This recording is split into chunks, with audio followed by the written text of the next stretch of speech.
Welcome to Prepper Nation. I am John. Thank you very much for checking this out. No matter if you are one of those rowdy usual suspects or if you're brand new to the channel.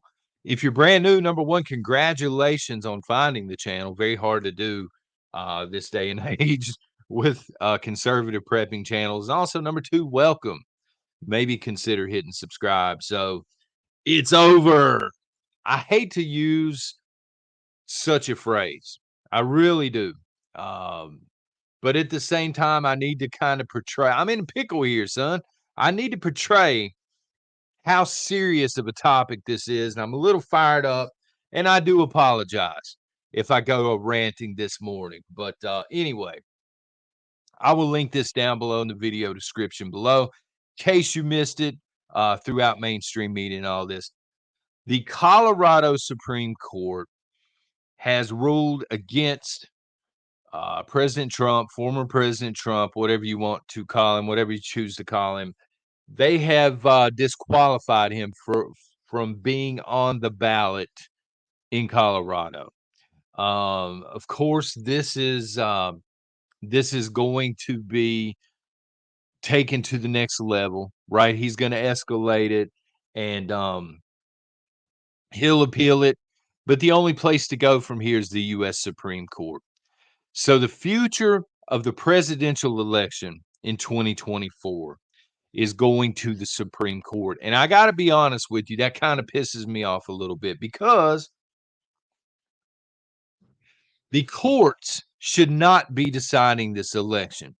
The American people should be. You take a look at a Trump rally, it's not very hard to figure out who the average American person wants in the White House. All right. This is not just well, they're all 20 something and 30 something white people. No, there are a lot of minorities that are backing Trump at this point because they see the train wreck that is Joe Biden. They see the writing on the wall. For miles and miles and miles, people are lining up to get into Trump rallies. Trump is far, and I don't care where you stand on Trump one way or another. Let me be very clear on this. As a libertarian, I give two squats this morning, son. But Trump is far and away hammering every single candidate they're putting him against. Whether it's in the GOP, with Vivek, with Nikki Haley, with DeSantis, he's hammering them. Chris Christie, if he's still there, I don't even know, to be honest with you. Gavin Newsom on the left, Kamala Harris on the left, Joe Biden on the left. He's hammering them. He is far and away well on his way to winning a second term as president of the United States. Now, some people don't put stock in polls, but here's what I'm saying, all right? Conservative polls have him as a far and away winner. Liberal polls are sweating bullets because they have him as a far and away winner. He is going to win a fair election. I'm not saying we're going to get a fair election. All right, let me be clear on that. But if we were to, he is going to win. But again, unfortunately, this now has to go as an appeal to the feet of the Supreme Court, and the Supreme Court is going to decide the next commander in chief of the United States of America. Because if the Supreme Court sides with Colorado, it's over. That's why I chose that, that little hit tagline or whatever this morning, because it's over for Donald Trump. There is no way. Trump cannot win even a fair election unless he is on all 50 states' ballots. He cannot win as a third party candidate. He's going to have to be the GOP's pick. He needs those votes. He needs people that vote down ballot GOP. He's a populist candidate. I get it.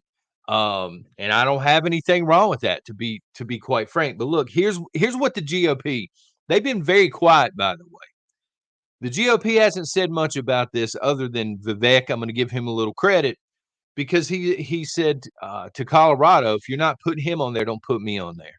He doesn't want to win this way. So here's the thing, though. The GOP doesn't want Trump as the candidate. This is why Chris Christie is still in the race. This is why they're shoving so much money behind Nikki Haley and DeSantis. They can't stand the thoughts of Trump being the nominee yet again. They're looking for a reason. And if he's not on a state ballot, you know, Colorado would be the first, but if it's upheld in the Supreme Court, guess what? California's coming, Michigan's coming, Oregon's coming. They're going to continue to line up and take him off the ballot. The GOP is going to look at that. They're going to say he's not a viable candidate, and they're going to default probably to Nikki Haley or Ron DeSantis. I mentioned this last night because I found out about it late last night. Call up two of my friends, both are conservatives. All right, they look, I'm gonna shoot straight with you. They wear the Tea Party stuff. They got the it's stereotypical. They got the rusted out trucks with the nuts hanging off the back. It is what it is. I mean, some of you know. If you know, you know. But my friends were very passive about it. One of them was like, I'm bothering him with the phone call. He doesn't even care. The other one said, and I quote, I couldn't believe it. I wrote it down. I figured they'd screw him somehow. Direct quote. Yeah, I figured they'd screw him somehow. That's it. That's it. That's all the pushback. So I'm going to rant for a second. I'm going to get on my soapbox for a second. Love the Tea Party t-shirts. Love the Tea Party in general, to be honest with you. The Gaston flag and the Don't Tread on Me, I get it. But if you're wearing a Don't Tread on Me shirt while they're treading on you, it loses its magic a little bit. You know what I'm saying? If you're wearing a Second Amendment shirt while they're stripping the Second Amendment away, what are you doing? Where is the pushback on this? Why are people not more upset about this? The judicial system is now selecting candidates for us by disqualifying, again, far and away, the most popular candidate on the ticket. Should be what the people want. That's kind of the point. Now we have judges deciding, no, this is better for the United States of America. Look, I know there's some Trump haters in chat. Okay, and again, I'm not dogging you for this, but J6 has been framed entirely wrong. You cannot have a Capitol police officers opening the door saying, "Come on in, son." You don't even have to take your shoes off. You do not have Pelosi's daughter randomly filming a documentary across the street so they can capture the footage. All right. This was not as it is being framed. Not only is it being framed incorrectly, it's being now dumped into Donald Trump's lap like 3-week-old macaroni salad. And you begin to realize at some point, this is the election strategy. It always was. They realize if this man's going to run again, we can't beat him fair and square. Well, we can't have mysterious vans showing up in the middle of the night. We done played that card. Too many people are going to be watching. So we're going to frame this. We're going to help it along, frame it in a certain way, and then we're going to dump it all over Donald Trump. Like it's all his fault. What did he do on J6? Exactly. Tell people they have a right to be pissed off at the government, to march down there and let them know we're pissed off. The people are pissed off, and they have a right to march down there and let them know. He didn't do anything illegal, in my opinion. But let me tell you why I'm prepping today. Coming back out of the rant hole for a second. Here's why I'm prepping today. Because nobody seems to care. Nobody seems to care that the elites are selecting two candidates and handing you the illusion of choice. Raise your hand real quick. How many people want Donald Trump back in the White House? Show of hands in the chat or after the fact, the replay crowd. Love y'all as well, by the way. How many people want Donald Trump back? How many people don't want a ticket that involves Nikki Haley versus Kamala Harris? Who wins in a ticket like that? Not the American people, right? And that's what elections should be all about. but nobody seems to care. We have a nation filled with a sleep people who either don't care or don't care enough to be awake. And it's driving me insane. This morning, I ain't gonna lie to you, it's driving me loco. Because if we have a ticket with Nikki Haley versus Kamala Harris, old John ain't going to the polls on that day. Old John is going to stay at the Ponderosa and be reinforcing everything. Doors, windows, inventorying brass, so to speak, because I know what's coming next. Half of the people watching and listening right now are going to have family members shipped off to a meat grinder, and the other half are going to be opening their homes to illegals. That is the path forward with that ticket, at least. I've got an amendment for you this morning. All right. Colorado, they lean on the 14th Amendment. They said, well, hey, we've got a 14th Amendment here, and we're going to exercise it, and we're going to scrub Trump off of the ballot because Orange Man evil, and we got derangement syndrome, son. 4 out of 7 voted for this. Colorado Supreme Court, folks. 7 people may have decided the election of 2024. But again, I digress. I've got an amendment for you this morning. The First Amendment. And sorry, Google, I'm going to exercise it. I double checked the terms of service. This does not go against the terms of service. Okay.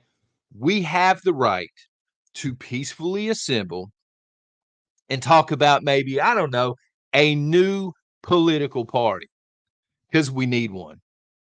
We need one that works for the American people. We don't need 2 reptilian political parties that swap tie colors out. That's all they are. The GOP, the DNC, they're both jokes. They're travesties. They're black eyes on this country, in my opinion. I'm sick of people having no money means people have no voice.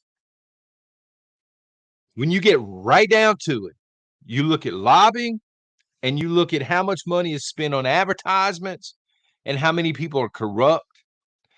If you don't have money in the United States of America, a lot of it, your voice doesn't matter.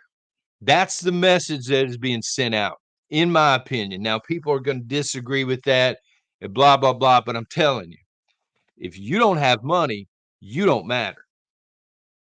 If people allow this here in the United States of America, they deserve this. If conservatives, the GOPers out there, if they sit around and allow this, hey, you deserve it at some point. Libertarian all the way, don't even care anymore. I'll tell you who's having a field day with this: the vampires in Switzerland. This is a dream ticket. If they can remove Donald Trump as the leading candidate for the GOP, they got DeSantis versus Newsom. Doesn't matter. They're going to control it either way. And again, they've got Haley versus Harris. Doesn't matter. It doesn't matter. They stay in control this way. See, they have the money. You don't. So what happens from here, nation? Y'all tell me this morning, what happens? As a country, where do we go from here? Do we fight for the bones of this country that remain? Because this country doesn't really resemble the country it's supposed to be, that it was founded as. We changed quite a bit, and I would argue, progressives, I would argue we haven't made much progress, to be quite honest with you. We're skin and bones at this point. Do we fight for that? Do we try and keep what's left? Or do we just let it just collapse right in front of us? What are y'all doing? Let me know in the comments, in the chat. Are you going to stand up and fight? Or are you just going to watch it collapse and prepare for that collapse? Genuinely curious to see these comments. Till next time, y'all take care and God bless.